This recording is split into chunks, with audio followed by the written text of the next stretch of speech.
Yo, I'm Godin and I'm developing a game in solo, and this month I started working on the gameplay for the guest house section. And by that, I mean the mini-games. If you've been following the project for a while, you probably know the game is built on two main pillars.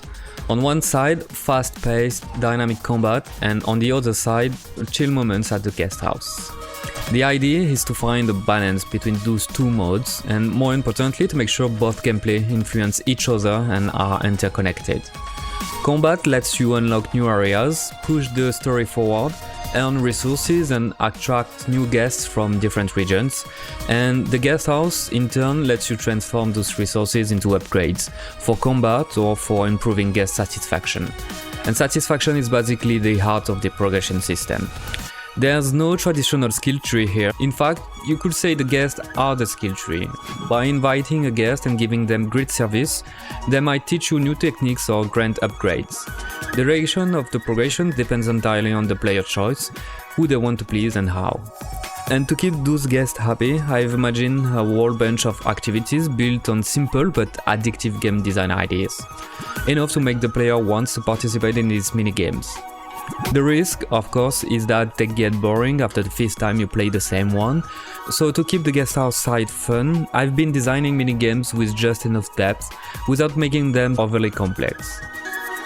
When it comes to inspiration, I've looked less at simulation games that aim for realism and more at games like Yakuza, where each minigame is built on a strong game design idea, sometimes completely wacky compared to the activity it represents, but always fun.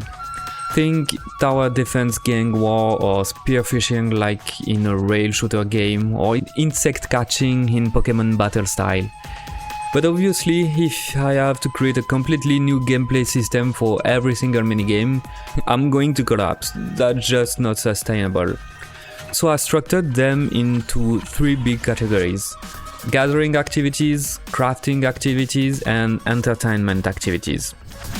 Each group shares a core design, which I then adapt to each minigames with a unique twist, so it doesn't feel like a copy-paste.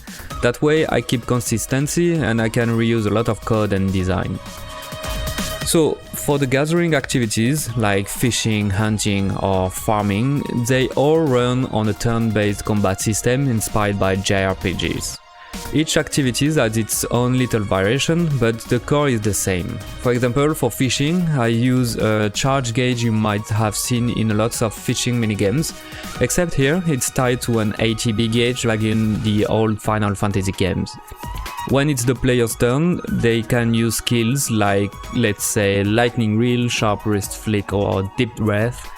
The fish has its own attacks for its turn, like tight turn, line snap and so on. It's basically a boss fight, but with a fish.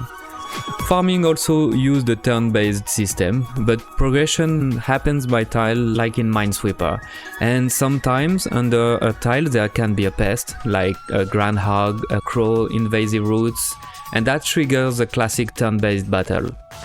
For hunting, well, I'm still figuring that one out. I don't have a special twist yet. The key is that each gathering activities share the same gameplay core, but with its own unique twist. For entertainment activities, I took inspiration from deck building games like Slay the Spire. So if I take the example of one of those activities, let's say the storytelling around the campfire. Picture a group gathered around the fire, and the goal is to tell the most captivating story possible. To do that, you draw cards. Each card represents a mood or a narrative beat, like mysterious suspense, tragic twist, lovable character, and so on. And the goal is to play the right cards to create emotional synergies and sway the audience mood. Each guest has their own narrative preferences, some like sad endings, others prefer funny or epic stories. The more your matches their taste, the higher your final score. I'm also planning to adapt this deck system for a classic card duel with guests, and even a tea ceremony minigame where the player assembles the perfect ceremony using cards. And finally, the crafting activities, like cooking, and that's the one I focused on this month. I wanted to test if my idea could work. I'm aiming for simple gameplay with quick runs, but enough subtlety to make you want to replay. Here's what it looks like for now. The player picks a recipe, let's say trout with vegetables, and each ingredient is represented by a block, a bit like in Tetris. But instead of making lines, the goal is to place the blocks strategically to raise 3 flavor scores, each tied to a color. With cooking techniques, you can change a block's shape or color, like chopping, cooking, seasoning, and at the end, you get rewards based on the results. I also focused on the visual feedback. Effects pop up when you score points or use a technique. It makes the whole thing feel much more satisfying. For simple gameplay, presentation makes a huge difference. I think in these games a lot of the fun comes from the feedback that rewards the player action. So I spent a bit of time on that and I think it was worth it. And kind of unexpectedly, I think I finally found an art direction for the UI. I hadn't planned on working on the UI this month, but while working on the minigame, I ended up refining a style for the interface, and now I think I finally have something solid. It's more readable, way less cluttered than before. There's still work to unify everything, but it's clearly a step in the right direction. In the end, I'm really happy with what I achieved this month.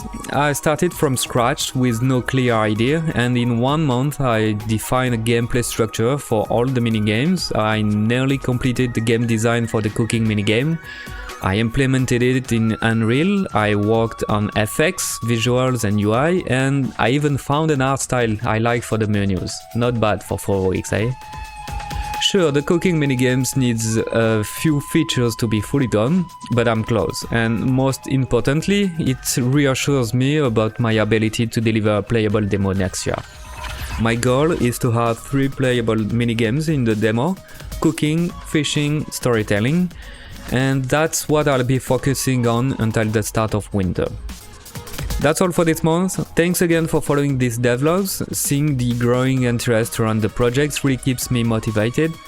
And if you haven't yet, don't forget to wishlist the game on Steam. It's free and it helps me a ton moving forward. Alright, see you next month. Bye.